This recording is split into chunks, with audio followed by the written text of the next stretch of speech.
WDW Radio, your information station. Hello, everybody, and welcome to the WDW Newscast. My name is Lou Mongello from WDWRadio.com. Today is Wednesday, November 30th, 2011, and we are coming to you live from Disney's Grand Floridian Resort and Spa here in Walt Disney World. This is my good friend Glenn Whalen from PrettyGoodMovieRide.com. I almost forgot and Passamaquoddy something like that.com.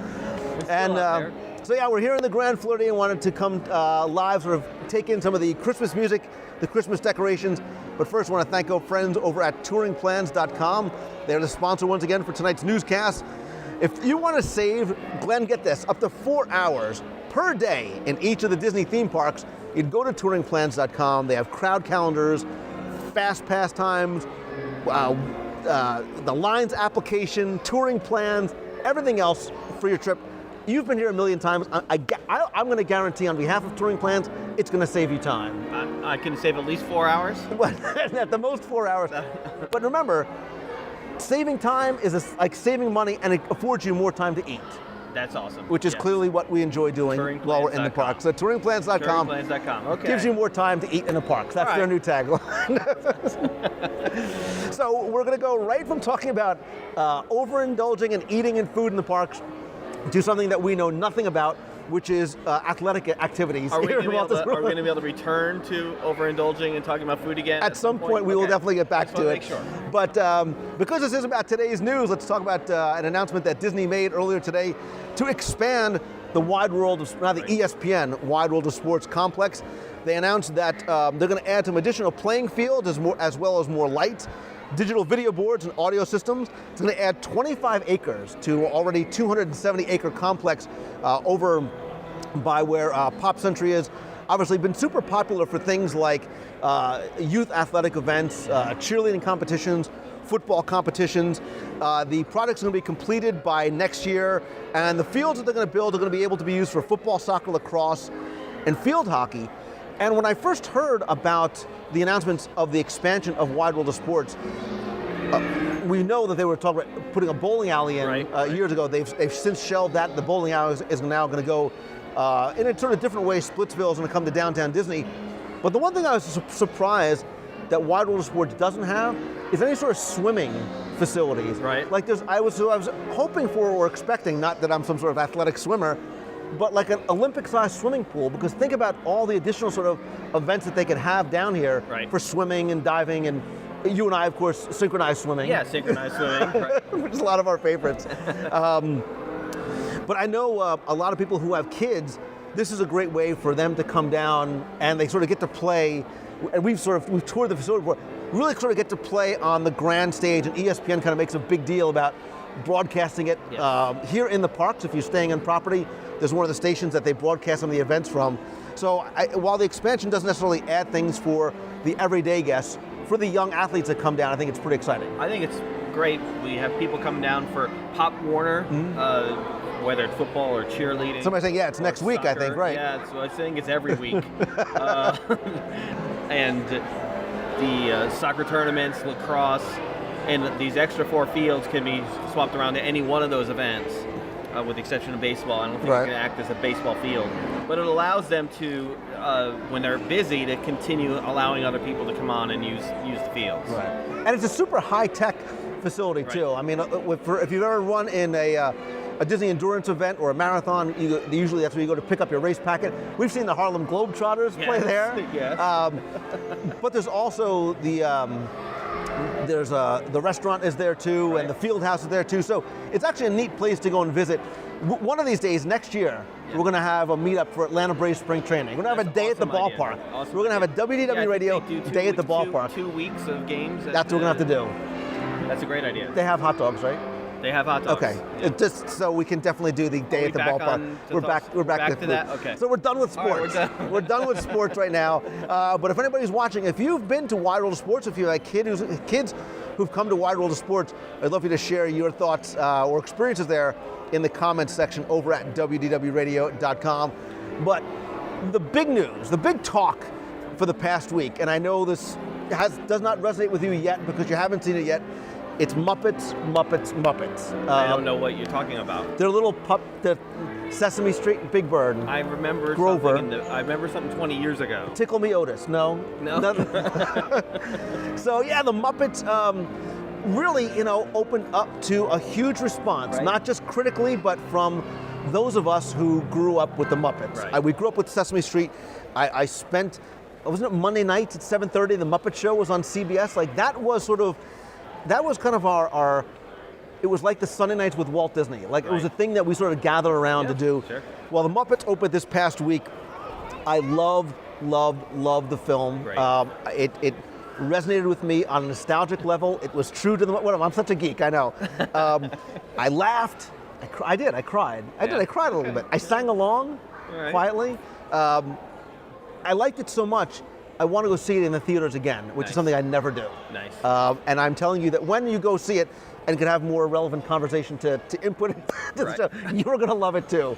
And That if sounds not, you great. have no soul. Well, it did get 98% approval ratings on Rotten Tomatoes, yeah. which is that's Unheard of. unheard of. That's like the best critical and public response. You kind of felt the same way about Tron. Oh no, Tron, you fell asleep in. I was sick. Okay, I was sick when The other thing too that you get about the Muppet movie is that you can clearly tell it was brought to life by someone who was a Muppet. Jason Segel. This was truly a passionate project for him Right. because he is admittedly a huge Muppet fan. He has or had as a child a list of 3 things he wanted to do. One was do something with the Muppets, like host a Muppet Show or be on the Muppets, be on Saturday Night Live, and be on David Letterman. And this past week, he did all three. So talk about a neat story. But anyway, Yeah, I think he decided. I grew up as watching Muppets, Right. and now everybody that was his age now has children. Make a movie for those parents, and the parents are going to take those kids and reintroduce them to the Muppets. I have the same kind of dream about Three's Company. I'm going to bring the Three's Company movie back. But the reason why I bring up the Muppets is not specifically to talk about the movie per se, but timing being everything, Disney made a big announcement about the Muppets as well too, because the Disney Fantasy is launching in spring next year, and we cruised on the Disney Dream this past year. We talked about that interactive game, the Right. Midship Detective Agency. Well, they're going to bring that same experience to the Disney Dream in an interactive game called The Case of the Stolen Show, where they're going to have enchanted art around the entire ship, themed towards the Muppets, and you will be able to sort of embark on an adventure with all your favorite Muppet characters. You're going to have Kermit, Miss Piggy, Fozzie, and Gonzo, Animal, and more than 20 other Muppets getting ready to stage a big performance. But the problem is that Kermit's banjo's missing, Fozzie's squirting flower is gone, Gonzo's crash helmet's gone astray, and Animal's drumsticks have disappeared. Oh, and the Swedish chef can't find his cleaver as well too. So this is what I like. This Pepe the King Prawn is going to be it's sort of a relatively new Muppet. He is going to be the detective to help Kermit and the Muppets and you find the missing props for the show. But because they're a little worried about Pepe's detective skills, they're going to enlist our help to try and help seek out it as well. So just like the Midship Detective Agency game, you're going to have a map, you're going to have a game card that you're going to hold up in front of pieces of this enchanted art, and you're going to be able to unveil clues, find the props. They're also going to have a Muppet message board and find a Muppet-sized stateroom door to uncover clues. So they're going to sort of expand it, excuse me, even beyond what they did on the Disney Dream. Here's a quick little video of what some of that enchanted art that you're going to see on the Fantasy, which is a little bit different than what is on the Disney Dream. Again, you can sort of see in the background the castle and the fireworks. The neat thing about the enchanted art is that it looks just like a regular piece of art until you go by it and it comes to life. I love the fact, because I think for a lot of us, we once Disney took over the franchise of the Muppets, we've been waiting for it to come back. I'm going to link in the show notes to some segments on the show that I've done in the past with Jim Korkis and a few others, some of the guys who helped design, Craig Shaman, who helped design Muppet Vision. where we talk about the Muppets that never were, because there was supposed to be this whole sort of Muppet land Right. as part of Hollywood Studios. There was actually talk of having where Mama Melrose's is. It was going to be a pizza restaurant. Yep. There was going to be sort of a Muppet Great Movie Ride. And we've been sort of waiting for them to start bringing the Muppets back, so it's nice to see them sort of starting to take these first steps towards bringing them back on the cruise ship. Yeah, it sounds really exciting, and I remember that whole big plan with, and I guess they first rolled it out with Meet the Muppets, Right. which is where the Ariel Right. is now. So Do you remember when the monorail crashed through? yeah, that's how it ended. Yeah, it was pretty cool. So there was Here Come the Muppets. It was Here Come the Muppets. The other was the Days of Swine and Roses. Days of Swine. And it was odd because they weren't sort of little puppet Muppets. They were giant They sort of were walk-around full-size, Muppets. right. And it was my first time ever seeing like them with feet. Yeah. They're sort of walking around like that. So Crispy's saying the same thing that a lot of people who came out of the movie were saying was bring back the Muppet Show. They would love to see sort of that. And I had a couple of conversations with people online this week about that. The idea of having that family-type variety show. Right. We've got so much nonsense on TV. Enough of the Snooki, enough of the divorced housewives of Windermere County.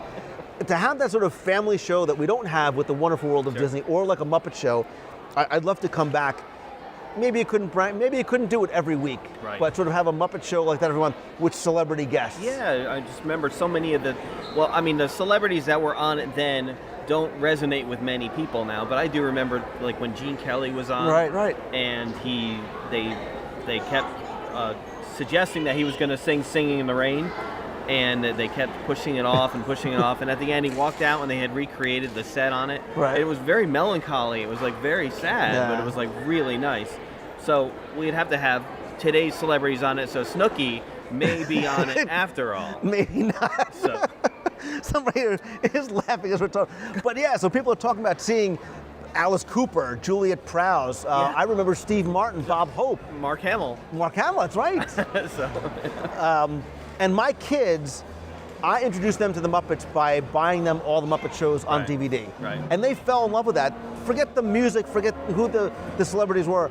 They loved those shows. So Yep. now when they saw the film, it totally resonated with them because they had sort of experienced growing up with the Muppets in a span of like 2 months Right. by Yeah. watching all the DVDs. But there is a sort of resurgence again of this love of the Muppets. yes. And so we always talk about sort of backyard Imagineering and things that we'd love to see come to the parks. And over at Disney's Hollywood Studios, that area by the Muppets and by Star Tours, I've always asked the question, would we like to see sort of a Star Wars themed land there or a Muppet themed area there? With the success of the film, and again, this reinvigorated interest in the Muppets, I wonder if that's even more of a possibility than it was before. Well, I think the Muppets call for a lot more interactivity. You could actually have people learn how to create their own Muppet and have it see what it looks like. Why are you sticking your hand up my back? Why? And I think too, the Muppet, Star Wars might not resonate with everyone. Yes. It might not resonate with grandma, it might not resonate with kids who didn't grow up with the original trilogy, where Muppets is something that is very easy to attach to. Excuse me. I think that's why Muppet Vision 3D has remained exactly the same as it was, Right. and hasn't needed to be updated, because you go in there now and you've seen it 100 times, but you still laugh, and the audience still, has audible laughs in the appropriate times. It's not like, oh, these jokes are old and corny. Yeah. Although they are old and corny. They are old Right. and corny. Well, that show itself, it's not, with the exception of when you start to see the tourists at the end, you start to realize how old that video Right. is, because of how they're all dressed like Scott Otis. So it is like that's when we start to see how old that video Right. is. But it's not like The Timekeeper when Boys to Men was in there, or some of these other films that are clearly sort of locked in a moment in time. You can almost get past that because it's Yeah. sort of in a background thing at the end. I usually am focusing still on the toy soldiers with no pants. But again, we're looking at people in the chat. While some people are you can hear them saying pigs in space. space. Other people are saying they'd like to see something more like Star Wars there. You know, Right. because of That what they grew person's up. name is Stan Solo, by the way. So, somebody is now saying that this is like their weekly Muppet show without you are the celebrity guest. Excuse me, sorry.